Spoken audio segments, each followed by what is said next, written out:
Welcome to Swizzle and Sip, the podcast that explores a world of flavor, connection, and creativity, alcohol-free.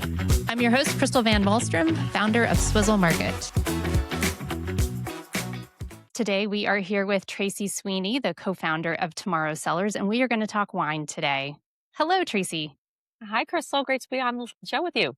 Yeah, thank you for coming on. I am just in love with Tomorrow Cellars wine. I mean, I think all three of them are top sellers. I particularly love the red. Yes. Because I feel like it's also the hardest to pull off. But before we get into the wine story or the wines themselves, tell me about, as a founder, I'm always curious about the founder journey. So how did you start Tomorrow Cellars? That's a great question. And I have been in wine my entire life. My career, my professional life have been in and around the business for going on multiple decades. And, growing up was in a household where we drank wine. My parents drank wine. We would go to the little wine shop, which I remember was like an old bookstore, and we would look at the pretty labels, and so it's been something that's just been part of my world for as long as I can remember as my adult life. In terms of the non-alcoholic space and looking at this category in general, it's really been in the last couple of years that I took an interest. I spent the better part of the last decade with Treasury Wine Estates. It's a large company that has many well-known brands, Behringer, Stag's Leap, Sterling, here in Napa Valley. I live and raise my children here in Napa. And so in the last couple of years, though, I started noticing that I myself was just wanting to consume a little bit less alcohol, but I didn't want to give up wine. Wine is one of those beverages and adult drinks that's more than just a beverage in a bottle. It's really social interaction. It really brings people together. It's so beautiful with a meal that it just becomes a fabric of our life. And I found that it was something that I struggled with a little bit. I sort of wanted to drink a little bit less, but there really wasn't a lot out there. And we drink some non-alcoholic beers here and there and some spirits. But so started just kind of paying attention to myself and what I was looking for, and then also what was kind of starting to happen out in the marketplace. And about that time, a neighbor and friend who I've known for about 20 years, David Risher, who today is the CEO of Lyft, the rideshare company. Wow. But at the time when we started talking, he was on the board of Lyft, and he was running a nonprofit, and was also someone who spends a lot of time in the wine country. He wasn't in the wine space, but as a consumer, as someone who lived here in Napa and was just, it was, again, part of his life was also starting to find himself wanting to drink a little bit less, attracted to some of the other non-alcoholic products out there. But, we're wine folks, and we kept saying there's not a really great non-alc wine. There are more coming every day. So I love to see so many good brands out there now. But, in the early days, there really weren't. And so we started talking about it. And he said, I'd love to start a business. I'd love to start a wine company.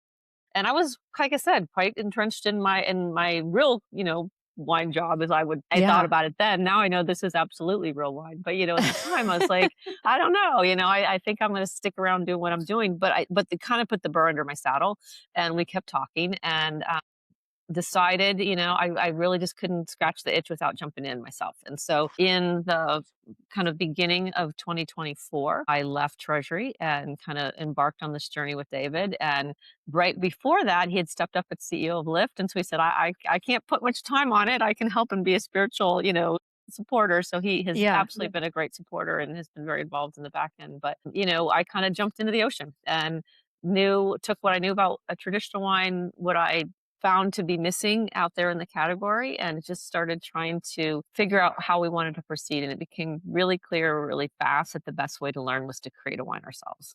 So, that's what we did. My goodness. So Tomorrow was born, the name, I came up with the name to really, one of the things that struck me in non-alcohol was always what you can't do. It's non-alcoholic. It's, it's for abstainers. You always see on the, where you see it, it's always kind of tucked in the corner somewhere. So we were like, we want this to be a positive thing, to be something you look forward to, not something that you're giving up, something that really reminds people that you're taking this step holistically from your health perspective, or just, to get better sleep, or to, just be able to enjoy longer into the day, because you're also looking forward to tomorrow. So the name really is to make people think about what they're looking forward to. and to have a positive spin on it all. And then we kind of stuck with traditional packaging, wanted to look and feel like wine, and did a couple things that were important. One to us, and I think to really where the brand has evolved, is wanted to work with vintners. I'm not a winemaker. I don't pretend to be a winemaker. I'm a vintner, and I think I have a great palate. I'm a good blender, but I'm not an enologist. So went Okay. out and found one that we wanted to work with people who were working in the space and making wines for themselves because we felt they would be much more. And most of the wines that are in the market today are really made at a few places of big kind of manufacturing Mm. facilities. They do a great job, but it's not. I wanted something a little more family, a little more hands-on. So we selected two great partners to help us bottle the wines, and then found a winemaker who was willing to be sort of experimental. Again, a lot of traditional folks here in wine country are kind of a little hesitant. That they feel they, Yes. we've really had to do a lot of education.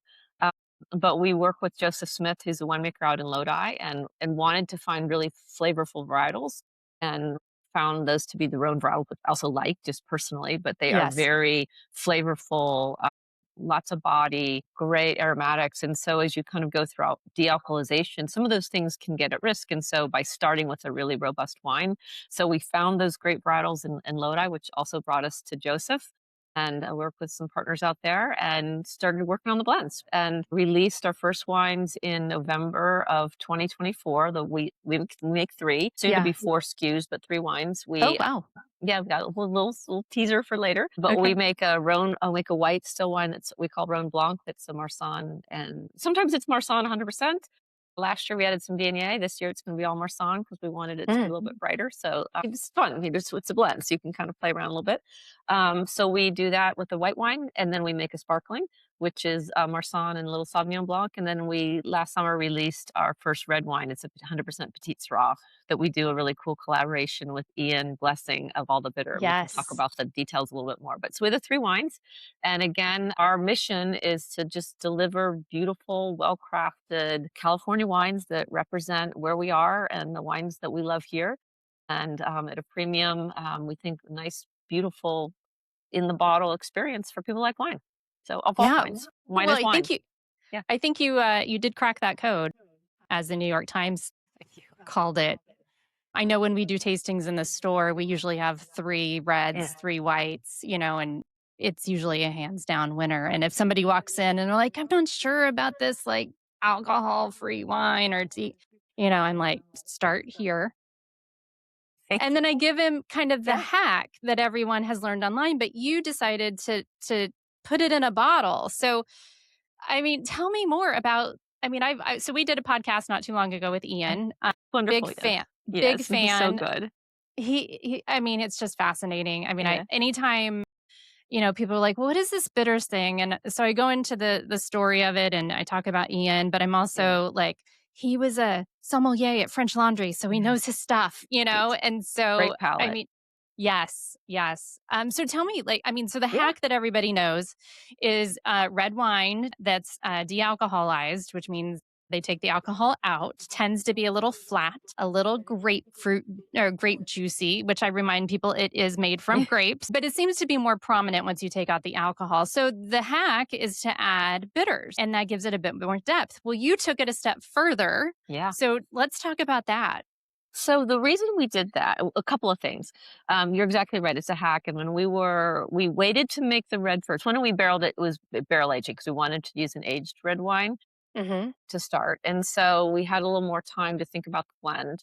But the more we explored and saw people putting bitters into their red wine, and actually, I think our first Instagram post, when I was first learning before we had any brand, anything else, I had some bitters and was pouring them into the wines because people were doing that to exactly what you said, add some layers, add some depth. Yeah. And so we started thinking about it. Well, I don't want to make this beautiful wine and then send it out into the world and have people start doctoring it up and Hmm. not have it enjoyed the way we intended it to taste. And so a friend recommended a winemaker, Rebecca George. She's with Cuisines, so a very traditional Cabernet winemaker who does not make non-alcoholic wines. But I knew that she knew Ian. We started following Ian because it was Ian's bitters that we were testing and tasting. Oh, interesting. Yeah. Yeah, and she knew him from his days at the laundry, from calling on him, and so she made the introduction, and forever grateful for that.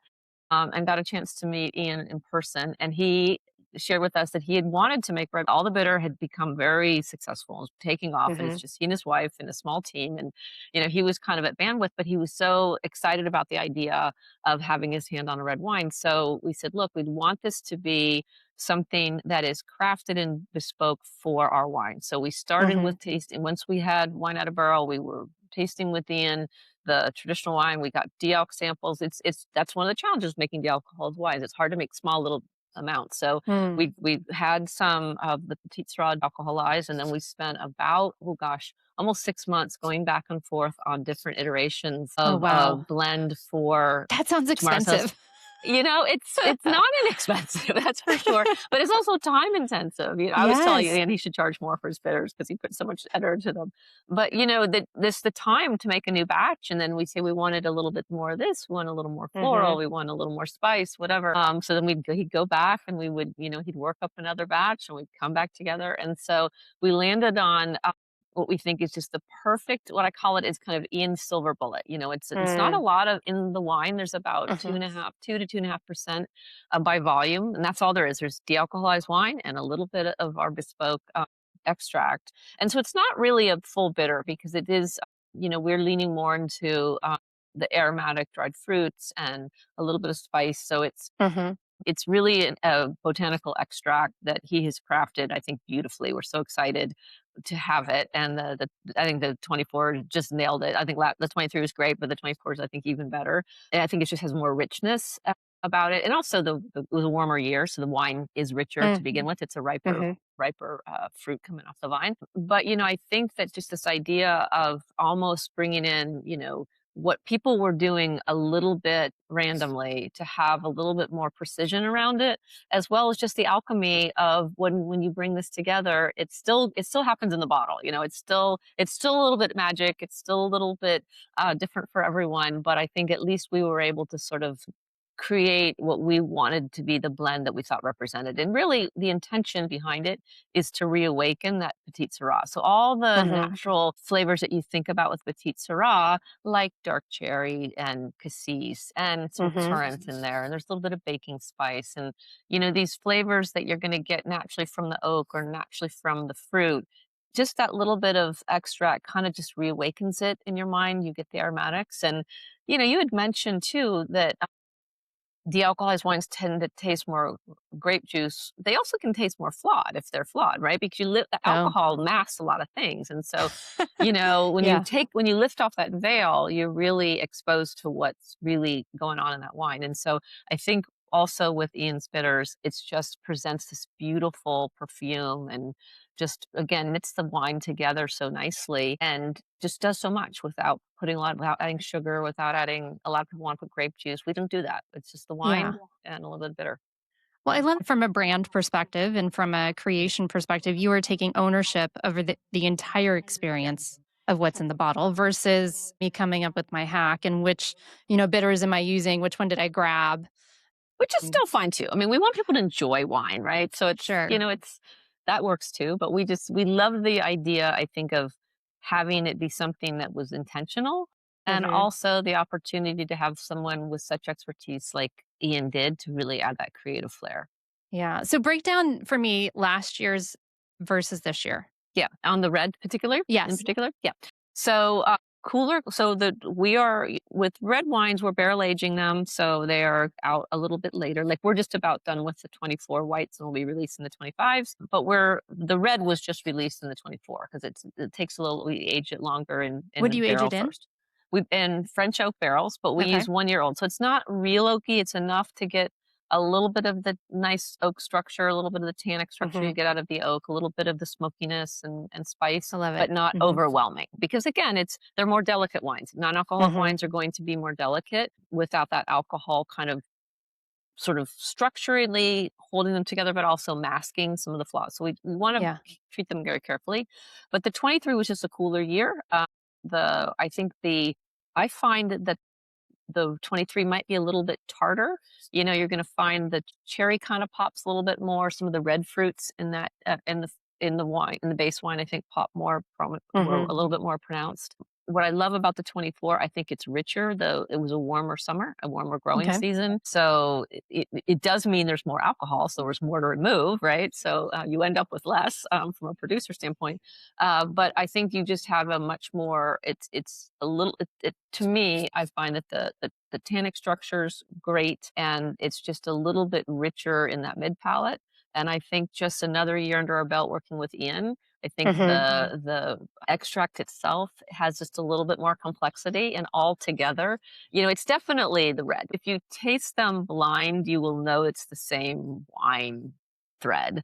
But there's Okay. just, I think you'll find a little bit, they'll just, and again, some folks like that more tart, cleaner edge, and other folks have really loved that this one has a little bit more oak structure and a little bit more richness to it. So, I'm more on wine's the oak and personal. structure. Yeah, wine's personal. So you like, Yeah. yeah, that's what's fun about Well, it. so is there a tasting room? Just out of No, curiosity, 'cause no, we're not. So we are a client. I'm a vagabond wine producer. So we make our wines at someone else's facility and lease time for that.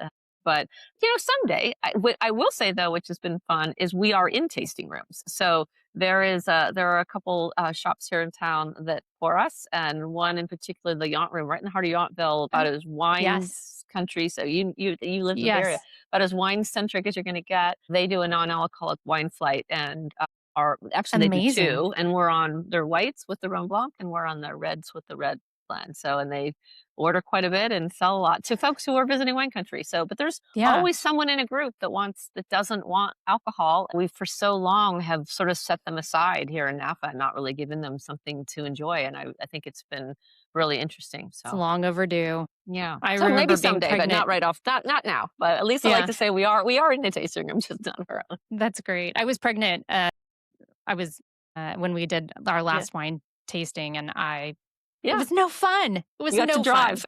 Yeah, I was like, this is," and I feel that way, like, when we got to restaurants and everything Yeah. now, unless, restaurants or bars have something for the alcohol-free person, there's really not anything there. I And tend to getting bring better. my And, own. and and thank you to shops like you, where I think they start to understand they can come in and sample. I do a lot of in-store pourings, and one be coming out, which I'm really excited about Yes, real yes, me soon to too. swizzle. But I was in New York at a store not too long ago, and it was fun to watch restaurateurs coming in and stocking up for the night. They're not kind of ready to buy a whole case, Yeah, because I said, yeah, you can buy direct, you don't have to buy at the retail. But they said, well, we're just kind of we want to keep enough because we we're are filling starting it to get up. in Yeah. demand. But I think as they start to get demand and they're starting to understand that there's a whole customer base that they're not serving, Yes.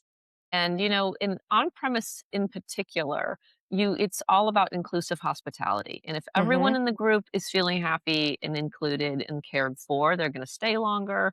The folks drinking traditional wine will feel comfortable ordering another bottle because they're not leaving their mhm. friends out to sit there and watch them have a good time. So, Yes, if everyone can pour a glass, and we're seeing more and more success in on-premise accounts for that exact reason. that's Someone on the awesome. team gets it, realizes that, hey, if we offer this, it really makes a difference. And then it starts to go from there.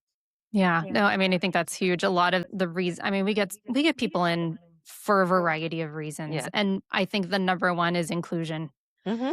which, is sometimes a dirty word depending on who you talk to. And I thought of this as an inclusion story, but it Yeah. it very much is. It So is. what And yeah, and I think it's just, it's responsible hosting, it's gracious hospitality, Mhm. it's caring, hospitality is about caring for others and making everyone feel that there's a place for them at the table. And, if there's nothing for you to enjoy other than something that makes you othered or different, and you have to be the one with the water in your glass or diet soda. And those are all great. I drink lots of water, drink lots of diet soda, but not when I'm sitting in a restaurant, not when I'm out at a concert with friends. I Right. want to be able to have an adult beverage in a big girl glass, and have fun Yes. and not feel Yes. like, okay, you go to that line because you're not like everybody else. So Right. I also feel like they're leaving money on the table. I would 100%. pay just as much for the alcohol-free wine than Yeah. I would for, especially, well, only if it's good. I will Yeah. not. Well, but you're only going to pay for the premium price if traditional wine's good. I think Yeah. what we can do together is helping to educate, I think, on premise and traditional retailers that they don't need to think about these differently. They can Mhm. price them the same, the service is the same. In many cases, the customer is the same. It's just a different Mhm. occasion in that customer's mind. Yeah. So they know how to buy wine, and you just need to give them the option to buy the type of wine they need in that moment.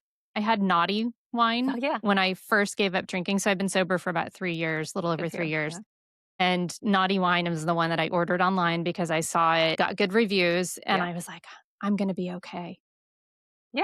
It And she was does a this great moment job. of Yeah. yeah, yeah. So how is I mean, what's it like being in Napa Valley It's with funny. an Yeah. alcohol-free, de-alcoholized wine? I I wish get there was a asked that shorter question a word for lot, that. and I have a couple of answers for it. First, when I started on this journey, actually the night before I was going to turn in my notice at my traditional wine job, I was having dinner with a woman named Karen McNeil. So some of your listeners may know her if they come from traditional wine. She's the author of the Wine Bible, ubiquitous Okay. wine writer, Mhm. and she was coming up with some things she wanted to do to support wine.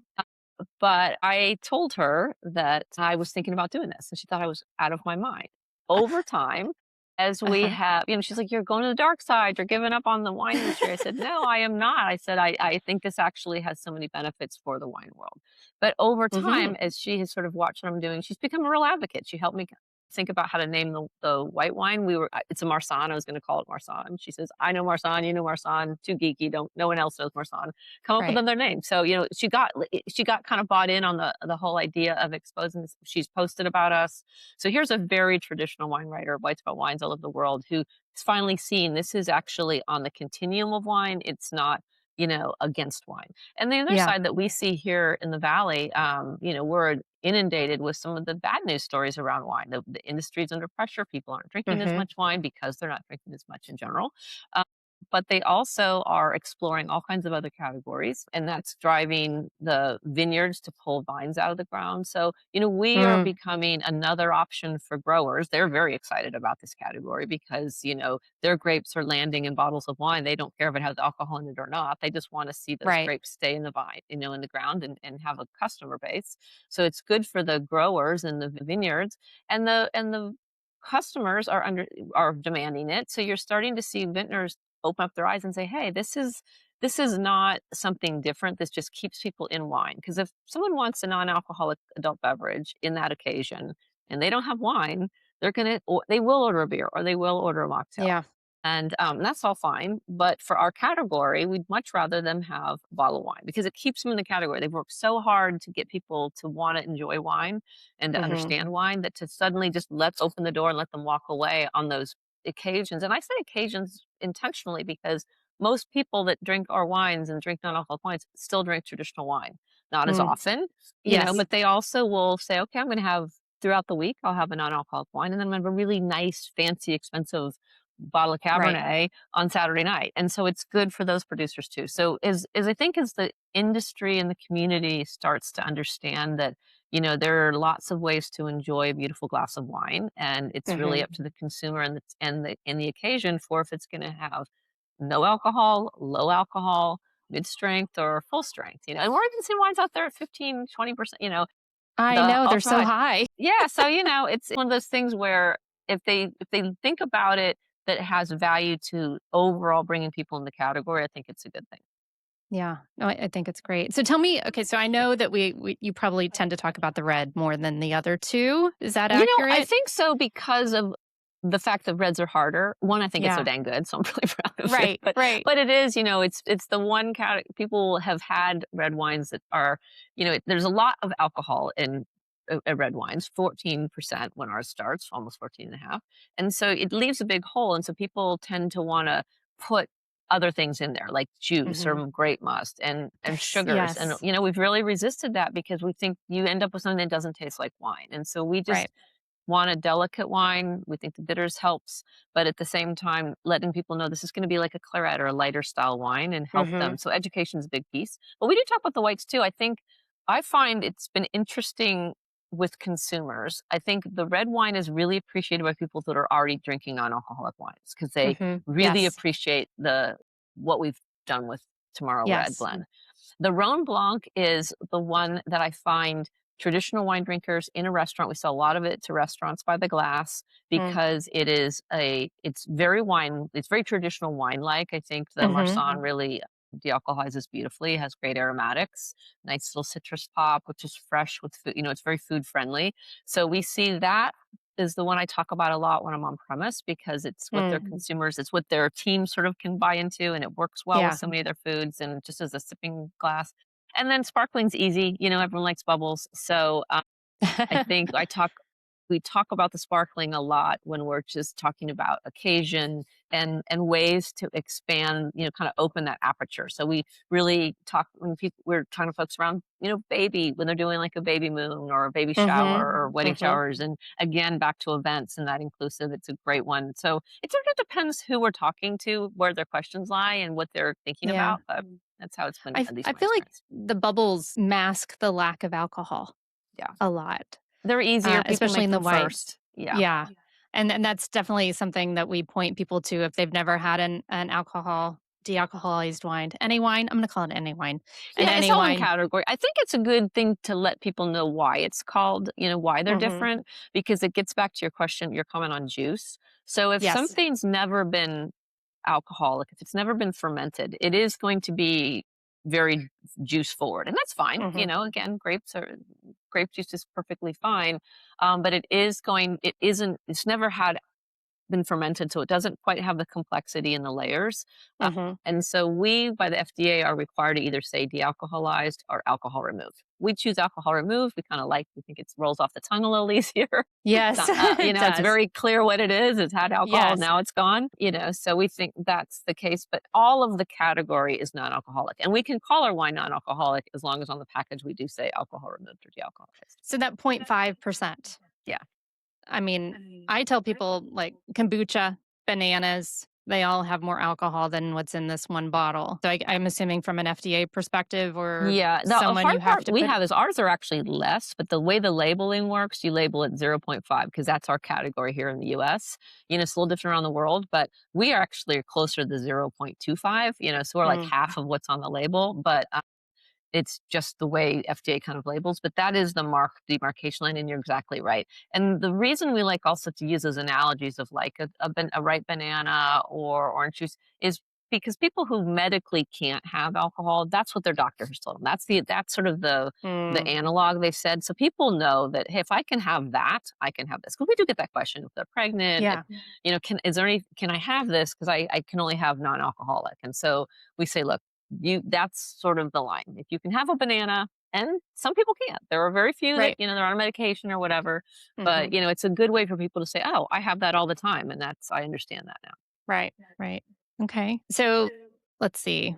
What else do we want to talk about? We talked about Napa, red wine, entry point. Let's talk about what's next for the alcohol removed Yeah. category of wine. Yeah, I would love, there's so much happening on the technology front right now that I think you're going to see one, more accessibility to make these wines. I'm lucky I'm here in Napa. I can go to wineries and have found a couple that have the facility and the equipment to do this, but it's hard. There's not a Mm. lot of facilities yet. There's not a lot of, it's expensive. uh, and so I think you're going to see more access, which means you'll see more great producers and more brands start to be on the shelf, which is great Mhm. for wine consumers. Wine is about choice and discovery. What we're excited about is we're sort of almost, I expect in the next 6 to 8 months, some breakthroughs around technology that take heat out of the discussion. Because Okay. right now, basically all dealcoholized wines are exposed to heat. There's different levels of that. Mm, It's all under, most of these processes are done under vacuum, so you can you're in essence steaming off the alcohol. There's mm, different nuances around that, and it's very gentle. But by doing under vacuum, you can do that at a lower temperature. But at the end of the day, there's still some exposure to heat for the base wine. And heat is not the best thing for wine. We make sure we're yeah. very careful about that. Uh, but there's really no products out there that aren't exposed to some heat that you will hear about. Solos, that's really a flavor capture but it's still to get the alcohol out, they're still adjusting, touching heat.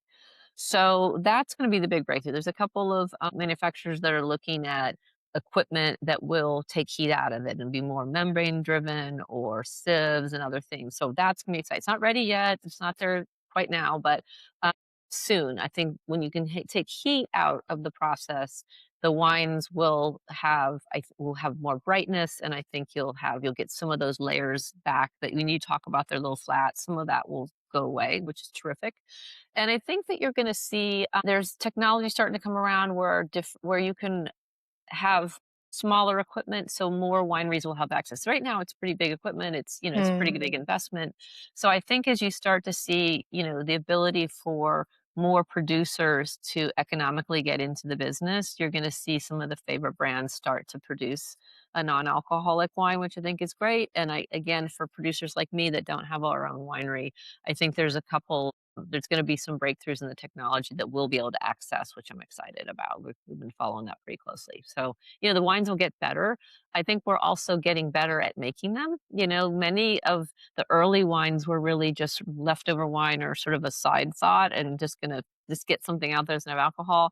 And, there's many more thoughtful producers coming into the space that are making these wines. They're born to be non-alcoholic wines. Mm. So from every step, like in our case, we do a lot right after harvest to make sure that once the grapes are pressed, we take that juice and we do a quick process. Also takes a little heat, but it's very quick. But it's called Flash de Comte, and it was originally brought to California and used around the world to help wines that were exposed. Vineyards might be growing near eucalyptus trees, and Oh, that can yeah. get some bad flavors. Or you hear about the California wildfires, and that Yeah. can create some smoke in the vineyard that's not great for the juice. So it kind of cleans off those, it quickly gets rid of any bitter flavors or bad flavors. And we said, well, look, if Interesting. we're starting with good juice that doesn't have those problems, I wonder if we can concentrate flavors and make them even better. And we have found that to be true. I think it's really pronounced in the sparkling wine and the white wine. In particular, the red is also flash, but with all the other things going on in there, I don't think it's quite as we notice it. But I think with the whites, it just is one of the reasons you said we crack the code. I think you end up with this just a more flavorful, brighter wine. And, I think that part of it's just that care happening before it even starts fermentation. And Hmm. so those are the things that are going to start becoming more prevalent. And I think consumers are just going to have access to a lot of great choices. That's fantastic because I know that wine seems to me in my sober journey the hardest Yeah. to find a replacement for. Yeah. There's definitely the tequilas and the gins and the rums and beer because it's got such a small percentage of alcohol in it. And a lot of There's other not addictive. ingredients to play with too. So yeah. Yeah. Yeah. So it's very exciting. And I can see as the consumer demand is Yeah. increasing and the wineries are feeling it, they're gonna wanna, Yeah, add that to exactly. their lineup. Yeah. And I know that other countries have already kind of been down this road for a while. It seems like, We're kind of behind. Yeah. yeah. Europe in particular, well, the technology started over 100 years ago in Germany. So Mhm. it's Europe's is sort of the birthplace. And then, countries like New Zealand have been very active with Gießen and others, South Africa, Mhm. all around the world. So, it was interesting. I was in Ireland last summer, or I guess it was past fall, on a family trip. And Ireland's a pretty, alcohol steeped Yes. culture. Every day, always a great day for a Guinness or whatever the saying is. But there was not a place we went where you couldn't, everyone had Guinness Zero on tap. I mean, I asked a couple times, "So do you have Guinness Zero?" And they looked at me like, "Yeah." Like, of course we do. I mean, they thought I was, asking them a joke question. I Yeah. said, but here you always have to ask. And then, Right. what really struck me though is the number of wines. Like I would be in a little tiny pub in the middle of nowhere, and there'd be 3 or 4 non-alcoholic wine choices, which is That's not the great. case here in the Yeah. No, U.S. no. So we're Yeah. getting there, but I think that Europe is really letting people see that this is it's not a trend, it's not a moment in time, it's just a Mhm. evolution of the way people enjoy wine and all alcoholic beverages, but are all, adult beverages. But in Yeah. my little view, wine is clearly becoming mainstream for having lots of alcohol removed choices.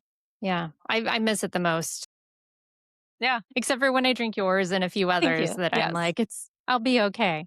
Lightning round, perfect. Should we Oh do yeah, the so I can lightning just tell you round? that we are coming for this year. Our innovation will be pack size. So the sparkling is going to come out in a 187. I'm bottling it on the 25th of Woohoo! June. So I'm excited because Congratulations. again, we want to make sparkling wine more accessible. We don't want it to be something you save for a special day. Yeah. It should be something that you just enjoy. And then it's the perfect size if you're making a cocktail. We found we have a lot of back to your question or comments around restaurants, they've asked us for smaller packages. Look, we want to make a couple cocktails and it'd be perfect. So Yes.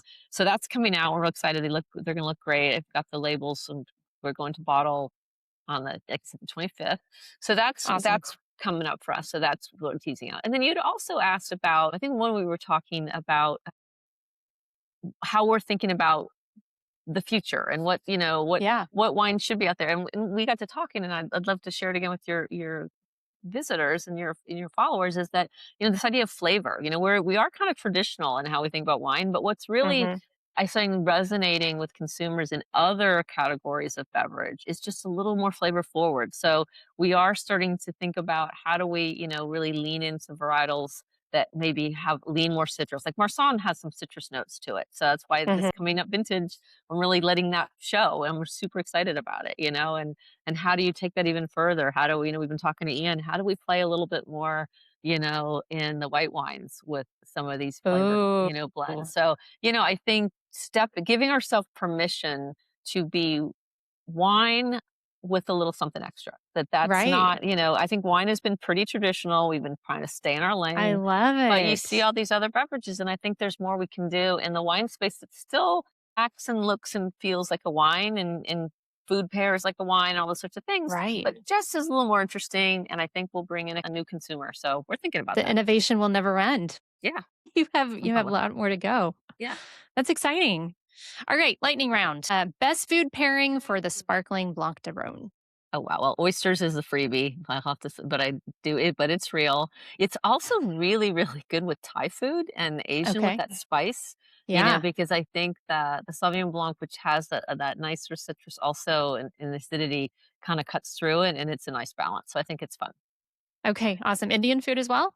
Yeah. So if you think about something where you would have a beer, because some of those cuisines tend to, invite beer as a pairing, I think the sparkling can sit right there. And it's, Okay. it's ours is not particularly sweet, so it's a perfect pairing. It adds some, complexity and cuts through the food, and it's fun. So Okay. One thing you wish wine drinkers understood about dealcoholization. yes, exactly. Yes. One, it's not as hard as it sounds, and I think when people you hit the grape juice comment you make a lot, you know what it's wine, it's grapes, so it's all Yeah. grape juice, and what you're really seeing is you're lifting off that veil of alcohol, which is heat, and it's that Hmm. hotness in your mouth, and I think what I wish they understood is that it's really giving you a better view of the wine. You really are getting to taste what that wine and what that fruit is presenting to you. So, the Interesting. alcohol is just you're just kind of clearing away the mask. It masks there's lots of things alcohol does we don't like. Right. And one of them is it kind of masks the mass flavors. So That's interesting. I will definitely work that into my education with yeah. our customers because I had not thought of that. Okay, the NA wine you didn't make that someone should. Oh, yes. Gosh, there's so many good ones that people are making now. I would say keep trying on the reds. We went with Petite Sirah since it's flavorful. There are I see some Merlots out there, but I think that even some of the, Oceano makes a beautiful Pinot Noir, but there's a lot of Italians like a Tempranillo. I don't really know that there's Hmm. many good non-alcoholic Tempranillos out there. I think some of, what else would be a good one? Gosh, there's so many. I like a Carmenere, so I kinda like funky Oh yeah. varietals, but, I think something like that, a Mourvèdre where you're getting, Mm, those again, we know what we're learning is that flavorful, interesting grapes make really good non-alcoholic wine. So, yeah. I think commercially people say, "Oh, I need to make a Cabernet, I need to make a Sauvignon Blanc, or I need to make a Chardonnay." That's what people drink, that's what I make a non-alc. But they don't necessarily de-alc that greatly. So I think Right. have enough, nerve, and if you're, if you're in the foothills, have lots of cool old vines, Zinfandel, stuff like that. So I would say Hmm. that, maybe we'll try that, but we don't wanna get too make too many wines, but there's someone out there wanting to jump in, I would say, head up and look at some of these old vine, interesting, kind I of love it. heritage varietals in the red side, and I Yeah. bet you'll be real successful. I miss a Malbec. Yeah, I love exactly. those. Yeah. Yeah. Okay. What does a good NA wine dinner table look like? Full spread, no alcohol. What are you pouring? If it's not yours. If it's not mine, well, Oceano, I have to give a shout out to her. I love theirs. Okay. I do love One and One. I think that they do a nice job with Cabernet, which is really hard, and I think theirs is Yes. good. Luminara is a good one from Chinchero. And Sea Glass, I think Sea Glass is fun. Some of the other ones, Geronimo, it's a little higher end on the price point, but I think they're doing a really lovely job. Of course, you got Bole, drink Bole. I think theirs Hmm. is good. But I think it's, I think it's sparkling is again a little easier. So, I Yeah. find it, I'm myself find it more interesting to get those still wines and really understand and, give them a clear shout out. But they do a nice job. So there's somebody, I'd say walk in a swizzle and just talk to you because again, and what you're serving and who's coming and have a variety. I think with any wine dinner, have a variety, think about your menu. And it's sort of incumbent on you to have different dishes so that you have so the wines can really find their way, right? If you have a Yeah. very similar menu all the way through, it's a little less interesting for a wine pairing. And lots of different cuisines. We're at Lily in New York City, which is a Lebanese Mm. restaurant, and the red wine pairs beautifully there. So, and traditional steakhouses too. But I think that again, where you have that, interesting and lots of flavor and spice, I think the wine really shows well. I love it. Anything else that we haven't covered? You can cook with these wines. I think that comes up as a question a lot for Yes. people, and they Okay. think they can't, and you absolutely can. You can't flambe because there's no Okay. alcohol to light on fire. Right. Right. So Cherry's Jubilee is out, but outside of that, I find so if people like to, open up a glass and then at the end of the bottle they want to save it and cook with it, absolutely do that. They perform. I think the other thing that people don't expect about these wines is they do open up in the glass. Like our red wine, come back to it. I find that it absolutely open it up, pour it out, Hmm. let it sit there in the glass. So, they're don't be afraid that they're going to be different than, if you're a wine drinker and you have a way you like to enjoy your wines, think about the same thing with dealcoholized wines. Yeah. They're all of the same elements. They're just a little more delicate, and I think just a little lighter in style. So as long as you Hmm. are expecting that, you are Right. going to be absolutely delighted. I love it. I make sure people know that they should let it breathe. Just like traditional wine, it needs to Totally. breathe, it needs to open. And then how do you store it? So that's a good question. So until it's open, you can store it anywhere. Wine doesn't love heat, so don't sit in a room that's Hmm. going to have sunshine beating on the bottles. But that's not different. Once you've opened them, we recommend refrigeration. So muscle memory with your white wines, you do that anyway. Red Yeah. wines, I leave mine on the counter, but we really recommend over time. If it's going to be a couple of days, put it in the Hmm. refrigerator because it doesn't have alcohol as a preservative.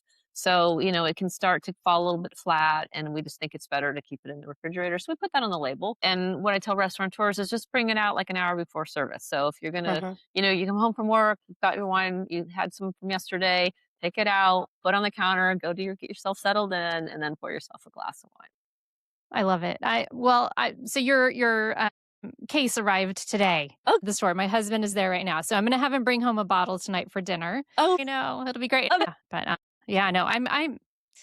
Perfect. Well, Thank here I've you, got I thank don't you know for what you can making this see. You wine. can even see this. I don't know if you can.